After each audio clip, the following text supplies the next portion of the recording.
Hey gang, Craig Ripley here for another episode of Living Off the Slab, and once again it's March of 2015. For this video, what I thought I would cover is some new gear that I've added for 2015. In particular, I want to talk about the Klim Latitude Misano Jacket.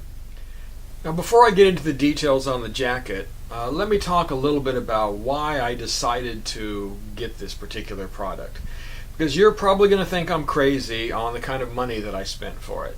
Right? This jacket retails for $629. I was able to find it on sale for $479. There's also a set of pants that goes with it that I'm planning on purchasing in the future that runs about $499 retail for that. Okay, I know I'm crazy for spending that kind of money on a jacket. There's lots of stuff that I could get out there for like around $200 or under $200, but can I accomplish the things that I want to by only spending a couple $100? Well, let's see. Let me see if I can explain myself. So my current riding jacket, my touring jacket anyway, is the Tourmaster Air Intake 3. This has been a great jacket, to be honest with you, and I'm going to keep it. Right? But it's a full mesh jacket.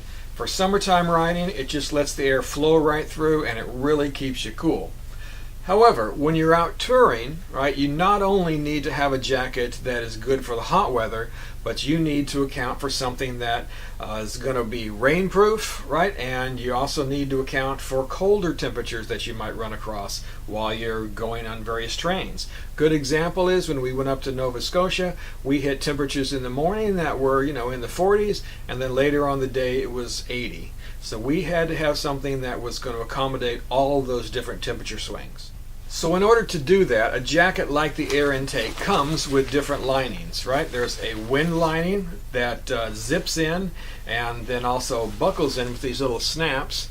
And then there's a quilted lining that goes in inside of your wind lining. So if you get up in the morning and it's 40 degrees, you put all of this in. Later on, you stop during the day, you take this out, you put this back in. Later on it gets hotter, well, you take this out. Well, that kind of becomes a little bit of a pain in the butt. Also, it means that you've got to carry all this stuff with you whenever you go on your ride. So when you don't have those linings in your jacket, they take up space in your saddlebags.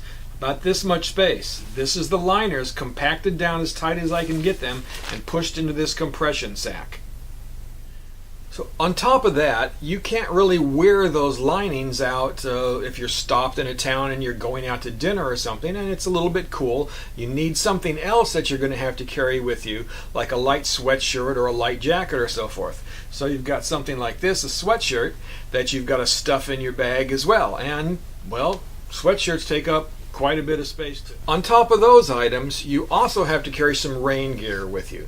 Because the type of jacket that I was using with the Air Intake here, it is not 100% waterproof. Well, I mean, the liner inside is, but the jacket, the mesh on the outside is not. So if you're in a really torrential rain, that mesh lining gets soaking wet and it gets really heavy. And it takes a little bit to dry it out. It'll take a day or two simply to dry out from a long rainstorm. The rain gear that you have to take along, well, it gets compressed into a bag as well. And that's the kind of room that it takes up. So, after all of that, this is the room that gets taken up from rain gear, a sweatshirt, and your linings. So the idea here is, can I find a jacket, or basically a riding suit, a riding system, that will allow me not to have to carry rain gear, not to have to carry all of those linings, but that would still allow me to be cool when it's hot and nice and warm when it's not. The Latitude Misano Jacket, along with all of the Klim jackets, are what is known as technical shells. That is, they have no linings that come with them. You get to decide, based on a modular system, which linings that you want to put in for the particular conditions that you're going to be riding in. Now, what a technical shell is a Cordura outer layer fused with a Gore-Tex inner layer. And then there's a mesh that goes on the inside of the Gore-Tex just to add some comfort. One of the reasons that this jacket is as expensive as it is, and all of the Klim products are, is that they use real Gore-Tex, right? A lot of the other manufacturers use their version of Gore-Tex that is cheaper, but Gore-Tex is still the industry standard for when you want to stay dry and still have a breathable product. If you don't know how Gore-Tex works, let me give you a little bit of a primer. Basically, there are pores within the Gore-Tex fabric. They are too small to allow water droplets to come in, but they are big enough to allow water vapor to escape. So what ends up happening is rain can't get in, but as you perspire, that can evaporate and escape through the Gore-Tex to the outside of the jacket.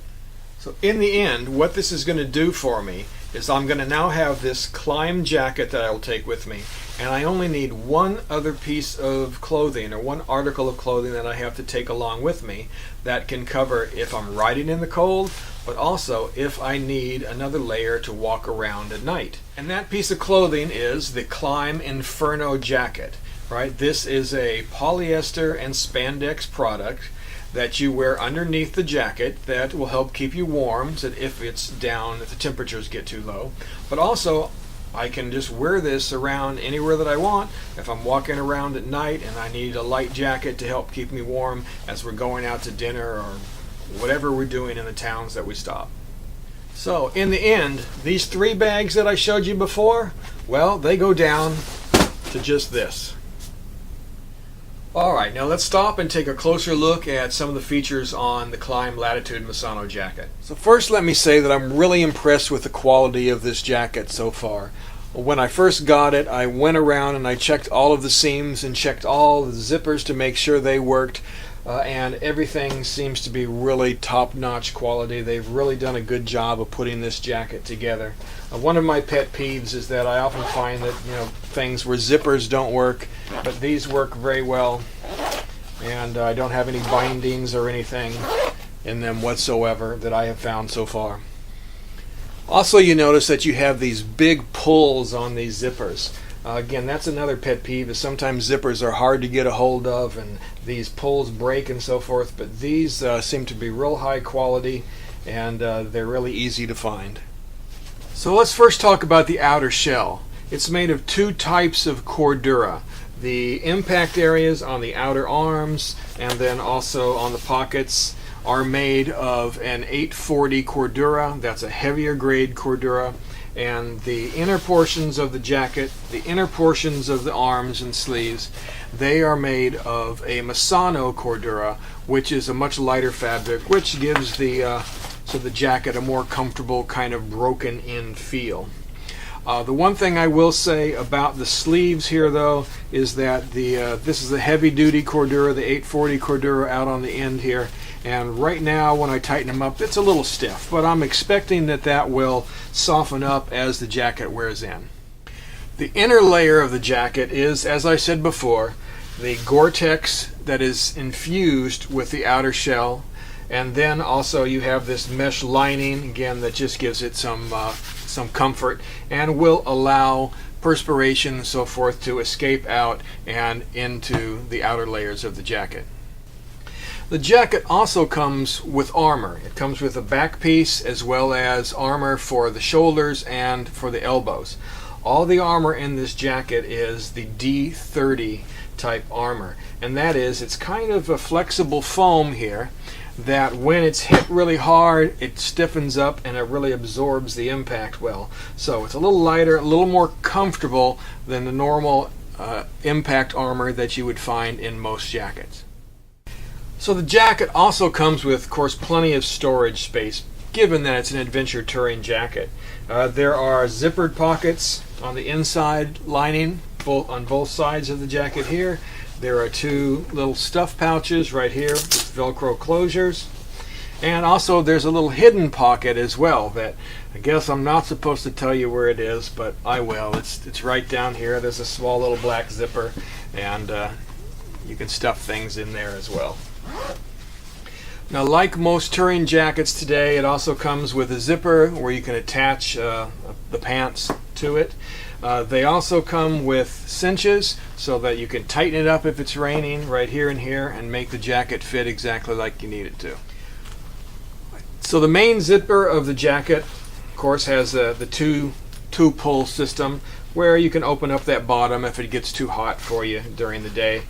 But basically, you zip it right up, and then you've got two flaps that will cover that zipper, right, to help keep all of the rain out with a snap at the bottom, so no rain's getting in there.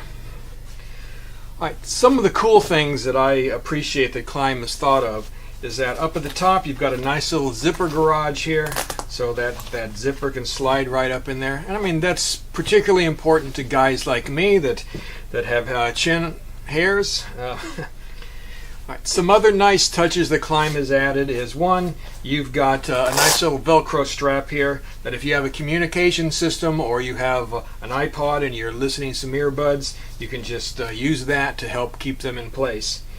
As far as the neck collar goes, you've got a nice Velcro closure here, of course, a really nice micro suede kind of fabric here that helps keep the neck from chafing and makes it feel a lot better.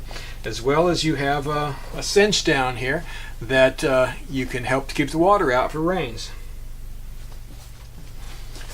All right, as far as storage on the front of the jacket, we've got a pocket up here on the left-hand side of the chest, as well as two pockets down here on the lower part of the jacket. Both of those, or all of those, are Velcro closures, very easy to get in and out of, as well as they have an overflap here to help keep rain out. Along with that, we have two big map pockets on each side that have waterproof zippers, keep the rain out. But also, that's just a mesh interior here, so your sweat can come out here and get anything that's in there wet, so it's not completely a waterproof.